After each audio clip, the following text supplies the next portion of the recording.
Dans un monde de plus en plus interconnecté et globalisé, la délivrance des documents de voyage fiables et sécurisés au profit des concitoyens constitue un enjeu sécuritaire majeur pour les États. À ce titre, il participe à l'identification des ressortissants à l'international, à la gestion des frontières, mais aussi une garantie pour la libre circulation des personnes et des biens. Et le passeport est le document de voyage par excellence au niveau international, comme le recommande l'OACI. En se dotant de nouveaux systèmes d'émission de passeports biométriques en polycarbonate munis de puces électroniques, le Burkina Faso porte officiellement à la connaissance du monde, et ce, conformément à ses engagements internationaux, que le pays s'est doté d'une nouvelle génération de passeports ordinaires, diplomatiques, de services et de réfugiés répondant aux normes internationales, notamment celles édictées par l'Organisation de l'aviation civile internationale.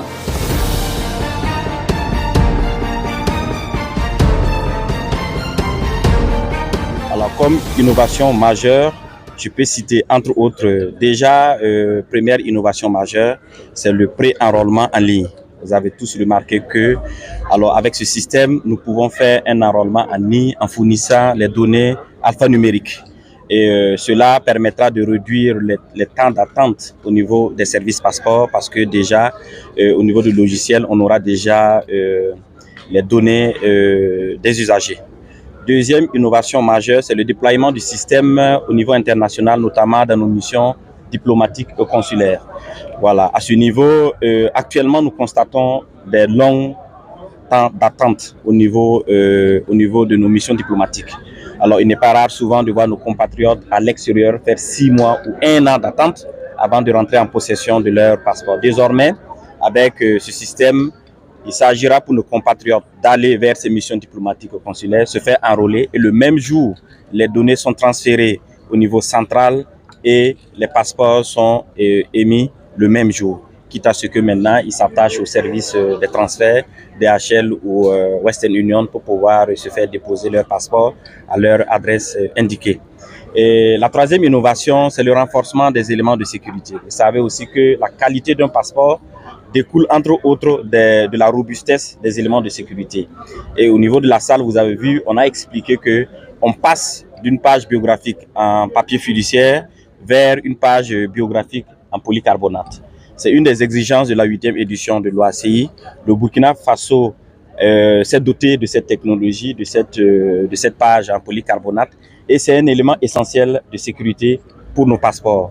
Désormais, avec ce type de page, il est presque impossible de pouvoir falsifier ou de pouvoir faire de fraude à l'identité de nos passeports. Donc tous ces éléments, c'est des éléments qui ont permis d'accroître le niveau de sécurité de nos passeports et qui rassurent davantage nos compatriotes de pouvoir voyager en toute tranquillité au niveau international.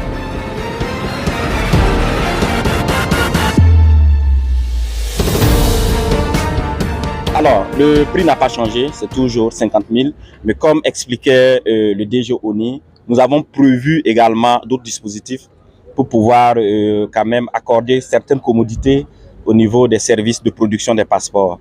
Évidemment que si on accroît le niveau de commodité, il va de soi également qu'il y ait également peut-être une légère augmentation pour prendre cela en compte. Sinon, le prix n'a pas changé, c'est toujours les 50 000 dans les mêmes conditions. Alors, les anciens passeports sont toujours valides jusqu'à expiration. C'est ce que nous avons prévu. Voilà, si vous avez fait votre passeport aujourd'hui, c'est dans 5 ans que votre passeport va s'expirer avant que vous ne basculez maintenant au niveau du nouveau passeport. Autre élément également, vous allez remarquer que sur ce passeport, il n'y a pas le logo de la CEDEAO et la mention également CEDEAO. Alors, vous savez tous que depuis janvier, le Burkina Faso a décidé de se retirer de cet organe et cela n'est qu'une matérialisation de l'acte déjà pris par le Burkina Faso.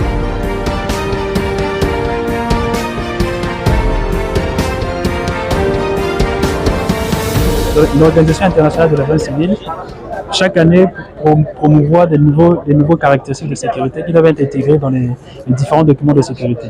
Et donc, la toute dernière édition, la 8e génération de 2021, dispose de nouveaux paramètres. Et ces paramètres ont été intégrés dans les nouveaux passeports qui sont aujourd'hui intégrés dans le passeport du Burkina Faso. Donc, nous avons différentes caractéristiques de sécurité qui sont nouvellement intégrées dans ce nouveau passeport. Et je peux vous garantir qu'aujourd'hui, le passeport du Burkina Faso, avec sa page de données en polycarbonate et la photo en couleur, est le premier type de passeport de ce type en Afrique de l'Ouest et en Afrique francophone.